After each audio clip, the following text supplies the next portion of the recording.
में बच्चा है, नारी के गर्भ में संतान है, नारी के गर्भ में संतान। और एक बात और स्मरण रहे, नारी अगर गर्भस्थ बच्चा है और नारी को ऐसा लग रहा है कि ये जरूर कुछ परेशानी, कुछ कष्ट जीवन में आने वाला है, हो सकता है मेरे बच्चे को शंका जो होती है, उस समय पर भी स्वधा का स्मरण मूल हो जाता है। स्वधा का स्मरण मूल हो जाता है। हम तो कहेंगे, कई लोगों ने भ्रम पैदा कर रखा है, कई लोगों ने भ्रम पैदा कर रखा है। कई महाराज लोग कह देते हैं कि जब गर्भ से नारी रहे तब शंकर भगवान को ना छुए, शिवलिंग का स्पर्श ना करे, शंकर जी को छुए नहीं। ना जाने कौन से महाराज ने कह दिया, एक आध बार मिल जाए तो पकड़ के सी और लिया। जिसने कहा, जब शिव महापुराण की कथा कर रही है, अकाल मृत्यु वो मरे जो काम करे चंडाल का, और काल उसका क्या बिगाड़े जो भक्त हो महाकाल का। जो शंकर का उपासक होता है, शंकर का स्पर्श करता है, शिवलिंग का मात्र स्मरण, केवल स्मरण, केवल स्पर्श करता है, तो कहा उसके कौटि कौटि पाप छिन्न हो जाता है। तो गर्भस्थ नारी, अरे भाई, लिंगायत संप्रदाय का वर्णन हिंगोली से करा था, परली से करा था कि लिंगायत संप्रदाय में शिवलिंग को मानते हैं।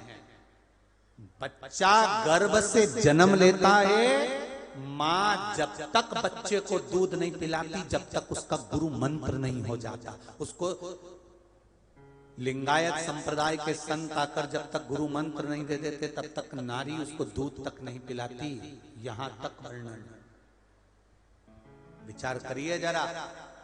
तो फिर कौन ने कह दिया कि शंकर भगवान के शिवलिंग को छूना नहीं चाहिए, गर्भवती नारी को स्पर्श नहीं करना चाहिए? और कौन सी पुराण में लिखा है, कौन से शास्त्र में लिखा है? यहां शास्त्र कह रहा है, शिव महापुराण, स्कंद पुराण, लिंग पुराण, नर्मदा पुराण, पद्म पुराण वर्णन करती है। आप दिल से, हृदय से, चित्त से शंकर भगवान की आराधना कर सकते हो। हाँ, नारी अगर गर्भस्थ बालक है और उसको चिंता है, बहुत टेंशन है, और उसके साथ शिव की आराधना कर रही है, तो बाबा के ऊपर एक बेलपत्र भी अगर वो चढ़ा रही है चावल के दाने के साथ, तो ये निश्चित है कि स्वधा उसके गर्भ की रक्षा करती है और बच्चा समाप्त नहीं हो सकता, ये निश्चित है। स्वधा तप करी, साधना करी, और तप साधना कर कर स्वधा के सम्मुख में 3 बेटियां प्रकट हो गई हैं। वो 3 बेटी है महाराज, 3 बेटी प्रकट।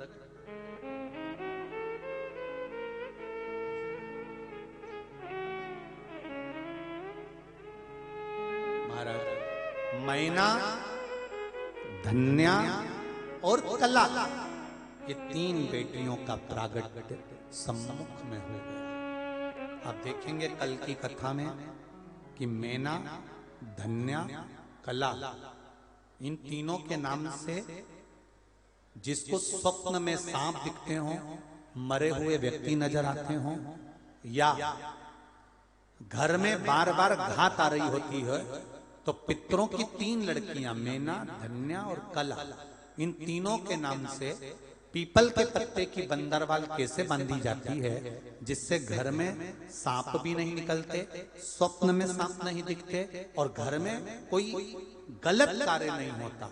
जैसे बच्चे गलत संगत की ओर नहीं जाते, मदिरापान, जुआ, वैश्यावृत्ति, इसकी ओर ना जाएं, वो कथा कल की कथा में लेंगे और पितरों की बेटियों के चरित्र को आगे बढ़ाएंगे। तो आज यहाँ पर भगवान गणेश जी महाराज का